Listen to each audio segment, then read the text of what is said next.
Bonjour les héros.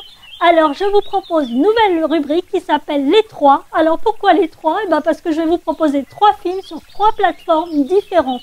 Alors nous avons Adam à travers le temps sur Netflix, Fresh sur Disney+, et Amazon Prime nous propose I Love America, un film français en plus.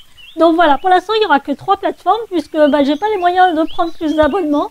Donc voilà, on verra pour plus tard. Donc je vous invite à mettre les pouces en l'air, de vous abonner à la chaîne Andy Heroes. Merci, générique.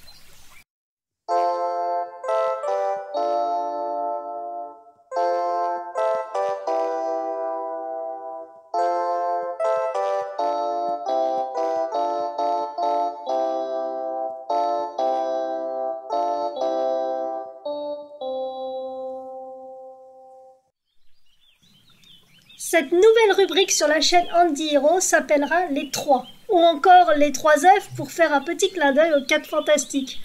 Oh oui, optons pour les 3 F, ça sonne super bien. Comme annoncé avant le générique, les 3 F seront basés sur les 3 plateformes de streaming, ou SVOD, ou on peut appeler ça comme ça nous chante après tout. Quelques petits chiffres au passage sur ces 3 plateformes. Alors, créé en 2007, Netflix, c'est 222 millions d'abonnés. Ce chiffre a changé en mars car cette plateforme a perdu des abonnés que même les chroniques de Bridgerton n'ont pas su retenir. Incroyable mais vrai. Mais bon, je ne m'inquiète pas pour Netflix, la chaîne a du bon contenu. Créé en fin 2016, Amazon Prime Video a 200 millions d'abonnés. Cela dit, tous les abonnés n'ont pas forcément installé la chaîne sur leur tablette ou TV ou que sais-je. Moi-même, je payais Amazon Prime depuis 3 ans pour mes colis sans savoir que j'avais le droit de regarder cette chaîne de streaming. Et oui, je suis parfois lente à comprendre. Bref, il se pourrait qu'il n'y ait pas 200 millions de foyers qui regardent Prime Video. Pour info, en 2021, Amazon a acquis les droits de diffusion de la MGM. Et là, c'est un gros catalogue qui sera mis en ligne progressivement. Disney+ a quant à elle ouvert en novembre 2019 et totalise déjà 130 millions d'abonnés. Cela va augmenter avec le temps. Disney récupère ses productions qui se trouvent sur les chaînes de streaming concurrentes. Bref, cela nous promet un beau catalogue rien que sur Disney+. Voilà pour le topo sur les chaînes de streaming que je possède. Je vous présente les 3 F que j'ai eu grand plaisir à voir. Des films totalement aux antipodes les uns des autres. J'aime la diversité, ça c'est sûr. Rappelez-vous que je ne parle que de choses que j'ai aimées, même si je mets les points forts et les points faibles sur chaque 3 F. Alors commençons par Prime Video avec un film estampillé Amazon Original. I Love America. Cette comédie dramatique, car oui, il y a du drame dans cette histoire qui dure 104 minutes, Lisa, incarnée par Sophie Marceau, part pour Los Angeles rejoindre son ami Lucas installé depuis quelques années à LA. Il a bien réussi. Je kiffe sa baraque et le personnage que Janice Bouziani incarne. Il est patron d'un bar-discothèque présentant des spectacles de drag queen. Lisa a l'impression que sa vie sentimentale est une catastrophe. Mais son ami Lucas ne l'entend pas de cette oreille et décide de l'inscrire sur une appli de rencontre. Je disais comédie dramatique car Lisa est marquée par son enfance avec une mère quasi absente du fait de sa carrière de chanteuse. Une artiste qui ne revient dans la vie de sa fille que quand elle se sent abandonnée et mal aimée par les hommes ou son public. Peut-être que I Love America est un peu autobiographique sur ce point-ci, puisque la réalisatrice Lisa Azuelo, je ne sais pas si ça se dit comme ça, a coécrit ce scénario. Marie Laforêt est la maman de la réalisatrice. D'ailleurs, le film est à sa mémoire. Lisa Azuelo a déjà travaillé avec Sophie Marceau sur LOL en 2009 et Une rencontre en 2014. Bon, je ne vais pas vous en dire plus car ce film est un bon divertissement qui saura vous faire rire parfois et vous émouvoir par moments. Seul bémol, les personnages sont pleins de thunes et les grandes marques défilent à l'image. J'aurais préféré qu'ils soient d'un milieu plus modeste. I Love America est un film qui vous détendra. On ne lui en demande pas plus. Moi, cela m'a fait du bien. Un après-midi où j'avais du mal à marcher. Il m'a fait partir loin de moi et pour cela, je l'en remercie. Adam à travers le temps. Sur Netflix, en version originale, c'est Adam Project. Un excellent divertissement, ce film de science-fiction avec son voyage dans le temps. Je ne dirais pas qu'il est au niveau d'un Retour vers le futur, pour moi, la référence des films qui traitent le thème des voyages temporels, mais il a le mérite d'offrir une belle évasion. Venant de 2050, Adam Reed, incarné par Ryan Reynolds, pilote de chasse, atterrit accidentellement en 2022. Et oui, notre Deadpool ne s'est pas réglé son bolide puisqu'il devait arriver en 2018. Si je m'en souviens bien, je crois que c'était bien 2018. Il fait donc appel à sa version Bambino pour l'aider à sauver, je vous le donne en mille, le futur. Sorti en mars 2022, ce film dure 106 minutes.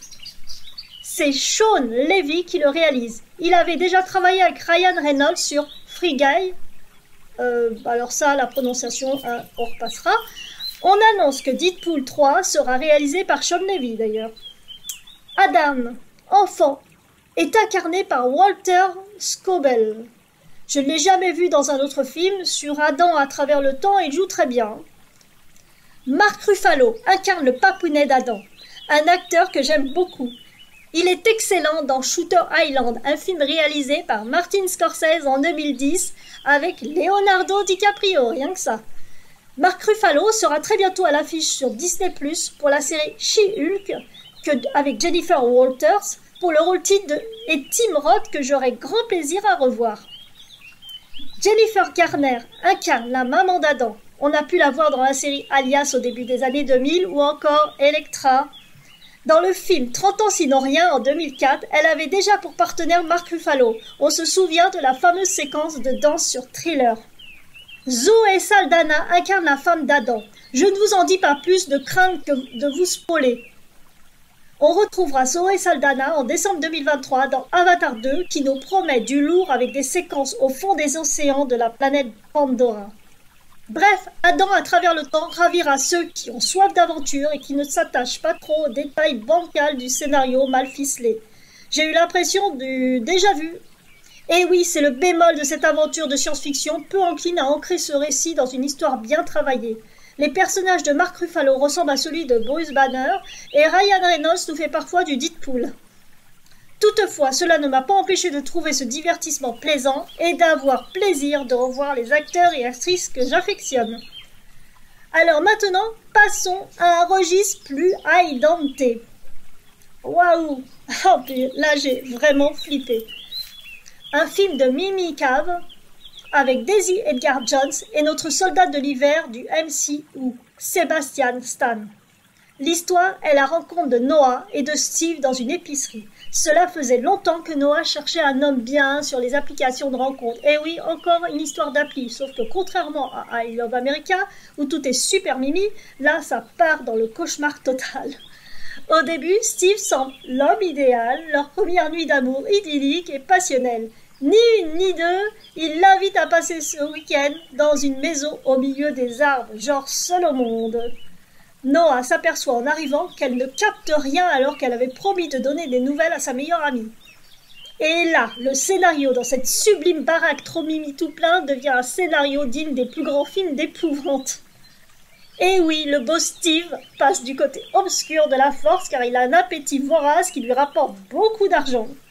Alors, ce film est arrivé en mars sur la plateforme précédée d'une belle réputation acquise au festival de Sundance.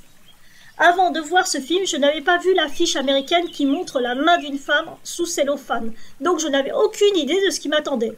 Disney+ a mis une affiche plus soft sur sa plateforme, peut-être pour ne pas gâcher la surprise. Sebastian Stan m'impressionne vraiment dans la variété de ses interprétations. Déjà, dans la mini-série Pam et Tommy sur Disney+, il m'avait surprise avec le rôle de Tommy Lee, chanteur maxi tatoué qui parle à son zizi. Et c'est pas une blague, hein. Ce rôle d'homme totalement stone et parfois drôle est tenu avec brio par celui qui incarne Bucky Barnes, le meilleur ami de Captain America dans le MCU. Bref, je m'étais dit en voyant le début de Fresh, super, un film romantique, et patatras, le beau docteur se change en serial killer friand de la chair de femme qu'il découpe en écoutant de la musique, en dansant, muni de son super hachoir. La pauvre Noah, prisonnière dans une des chambres, entend tout ce qui se passe, la mine terrifiée. Dans une pièce qui juxtapose la sienne, une autre femme est prisonnière. On comprend très vite qu'il garde les femmes en vie en les découpant progressivement, savamment, comme sait le faire un bon chirurgien désireux de garder les chairs fraîches et goûteuses. Heureusement pour Noah, son amie Molly, incarnée par Jojo T. Gibbs, n'ayant aucune nouvelle, tente de la retrouver. La photographie est signée Paweł Pogorzelski et le scénario est écrit par Lauryn Kahn. Un scénario qui se veut un tant soit peu féministe en dénonçant la marchandisation du corps de la femme pour assouvir les appétits malaisants des hommes de pouvoir et d'argent. J'ai aimé presque tout le film. La fin, par contre, je l'ai trouvée bâclée et un peu convaincante. Fresh reste un bon divertissement horrifique. Un conseil, les héros, évitez de manger en regardant Sebastian Stan se délecter à la vue d'une jambe congelée qu'il s'apprête à transformer en rôti bien ficelé. Allez les héros, je vous préparerai aux petits oignons le prochain 3F. Si vous avez aimé cette vidéo, n'oubliez pas de lâcher le pouce en l'air et de vous abonner à la chaîne Andy Rose. Merci de votre écoute. Au revoir.